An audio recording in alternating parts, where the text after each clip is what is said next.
Donc plus les pièces sont épaisses, plus le temps de recuisson peut passer de 24 heures à plusieurs jours comme plusieurs mois. À l'époque, c'était vraiment aléatoire, donc il y avait énormément de casse. Ensuite, la fabrication, dans l'évolution du travail du verre, il n'y avait pas proprement dit d'endroit fixe. À Murano, on le sait, ils ont été mis sur une île à part parce que c'était pour éviter les risques d'incendie. Dans certaines régions de France, la première et la plus ancienne qui est fixe, c'est Baccarat, parce que c'est le roi qu'on a décidé. Tous les autres ateliers existants étaient itinérants. C'est-à-dire que pour fondre le verre, ils utilisaient du bois, des cendres, de la fougère, donc consommaient énormément d'énergie. Donc les fabricants, les verriers, passaient d'un endroit à un autre, signaient un contrat avec le seigneur pour avoir le droit d'abattre des arbres et de fabriquer des objets. Donc les objets en verre, jusqu'à une certaine époque, coûtaient très cher. Dans les communs des maisons, les verres, il n'y en avait pas. Hein. Tout le monde utilisait de la poterie, du bois. Ça s'est démocratisé avec les moyens financiers des ouvriers qui a changé. Donc ça a suivi une évolution. On a eu l'ère industrielle qui a changé un petit peu la donne aussi, mais qui restait quand même pour une certaine élite quand même de gens. À la campagne, des fois on peut voir certains accessoires dans des films alors qu'en réalité ça ne fonctionnait pas du tout comme ça. Ils avaient toujours leur gobelet en bois ou en poterie parce que ça cassait et c'était beaucoup plus facile et moins onéreux de remplacer un gobelet en poterie qu'en verre parce que là c'était vraiment très cher. Maintenant on utilise du verre couramment. Tout le monde en a chez soi, sur les lunettes, matière indispensable pour les vitres, pour pas mal de choses. Il y a des collectionneurs de sulfure, oui, bien sûr, de sulfure, de gobelets, de pichets, de pas mal de choses. Ça fait partie des plaisirs de chacun et en même temps, ça fait toujours aussi de rencontrer des gens qui sont intéressés par la matière et qui s'intéressent vraiment à l'artisanat. Ça, c'est une très belle chose. L'âge d'or du verre coloré, je crois, date de la fin du Moyen-Âge. Est-ce que ces couleurs qu'on ne retrouve pas, est-ce que c'est parce que les matériaux ont disparu ou est-ce que c'est parce que les secrets de fabrication ont disparu? On peut parler plus de secrets de fabrication, de techniques de travail qui ont disparu. Certains verriers étaient, disons que comme le verre à l'époque coûtait très cher, le savoir-faire était précieux. Il y a eu beaucoup de traites à Murano, parce qu'ils sont partis à l'étranger vendre leur savoir.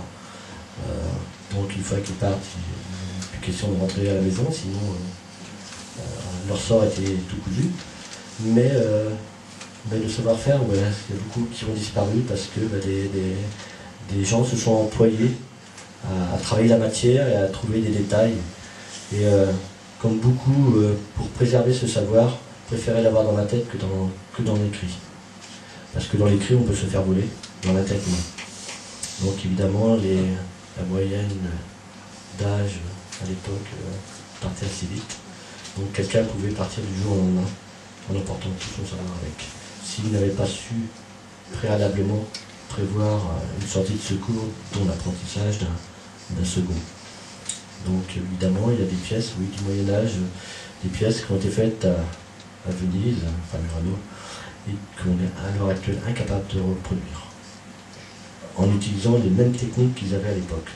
On peut refaire sans aucun problème, mais ce qui est intéressant, c'est le geste, et de pouvoir refaire une chose que quelqu'un a fait avec les moyens de l'époque.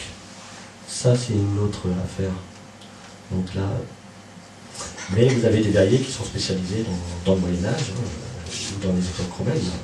Et vous-même, est-ce que vous avez un secret de fabrication? Si oui, vous pouvez nous le confier, ça restera entre nous. Je n'ai pas de chance, j'en ai pas. Je donne tout mon savoir. C'est très généreux de votre part, en tout cas. Et c'est ce qui profitera le mieux. Et c'est ce qu'il faut, parce que il faut savoir transmettre aussi son savoir un petit peu. C'est la générosité. Ouais, moi, bien souvent, dans mes apprentis, je leur dis souvent, la première chose que je leur dis, c'est que je ne vais pas leur apprendre le métier, je vais leur montrer. Parce que c'est comme un professeur dans une classe, si vous avez 20 élèves, il y en a qui suivent, il y en a qui ne suivent pas. Ceux qui vont suivre ont plus de chances de s'en sortir. Donc moi c'est ce que m'a dit la personne qui m'a aussi montré ce travail. Donc je continue un petit peu dans cette voie-là, parce que c'est très difficile d'expliquer oralement. On explique en faisant les gestes, et là personne ne le retenir. Parce que tout est en mémoire en règle générale, à part les dessins qu'on peut faire en mode opératoire, mais ça les apprentis ne vont pas le faire. Et donc, dans la vie, enfin moi quand j'ai travaillé au début, que je travaillais avec Giancarlo par exemple, pendant un moment, au bout d'un certain temps, il me regardait avec des petits yeux et à ma patronne, et il a commencé à lui parler, et qu'est-ce qui se passe? Elle me dit, il dit que t'es un petit malin parce que t'arrêtes pas d'espionner. Je dis, bah ouais, c'est comme ça qu'on apprend aussi. Parce que j'étais toujours à côté de lui, je surveillais, le moindre geste fait geste, et toujours prêt à intervenir, et en même temps je regardais tous les petits détails qui pouvaient apporter un petit plus à moi-même. Alors vous avez ce métier de souffleur de verre, est-ce que le souffle, ce sera peut-être ma dernière question, est-ce que le souffle a quelque chose de très particulier dans ce métier, c'est-à-dire que, je ne sais pas moi, est-ce qu'un fumeur ou est-ce qu'un asthmatique ne pourrait pas être souffleur de verre? Si, il pourrait. Il y a de l'avenir pour certains alors. Je suis un ancien fumeur, mais non. C'est simplement une question de technique, tout simplement. Le verre est une matière qui se travaille à chaud, qui se travaille à une certaine température. Plus on va être lent et on a un temps, plus le verre va refroidir et va durcir, et donc là on a des difficultés avec le verre. Le souffle, il suffit de souffler à la bonne température. Et là, ça va tout seul. Il n'y a pas besoin d'avoir un grand souffle. Il suffit de souffler régulièrement ou bien réguler son façon. On peut souffler fortement, comme des fois on peut souffler tout doucement. Tout dépend du choix et de l'instant. Parce qu'on réagit très, très rapidement. Une fois qu'on démarre une pièce, on ne peut plus s'arrêter. On ne peut pas la poser et dire en 5 minutes. Non. Donc il faut réagir très très vite. Il peut m'arriver de réagir avant de penser, parce que j'ai un réflexe.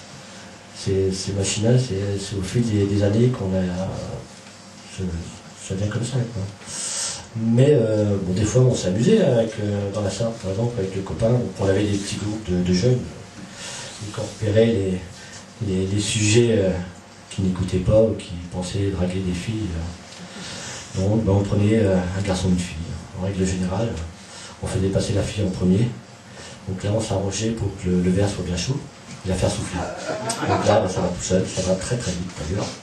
Et après, on prenait le garçon qui était récalcitrant, comme il a repéré, qui faisait un peu le costaud à chaque fois, de toute façon, comme toujours. Et là, on attendait que le verre refroidisse un petit peu. Là, je peux vous dire que très souvent, c'était dur. C'était dur pour eux, oui. Parce qu'il y a aussi des filles souffleuses de verre. Oui, bien sûr. Je n'en ai jamais rencontré. Il y en a quelques-unes qui sont en France, oui, faut les rencontrer. Elles sont plutôt rares, mais elles sont de plus en plus nombreuses. Parce que le verre, la composition, le verre, on descend de plus en plus bas en température, enfin plus en plus bas. On arrive à travailler maintenant à 1100 degrés. On a des accessoires d'aération qui permettent d'avoir moins chaud. Le verre pèse beaucoup moins lourd. Comme on parlait du cristal tout à l'heure qui est très lourd, maintenant on a des verres très très légers. Donc ce qui permet aux femmes de... Il n'y a pas de raison. Ils sont pas... Il y a de l'avenir dans une autre vie, je pense.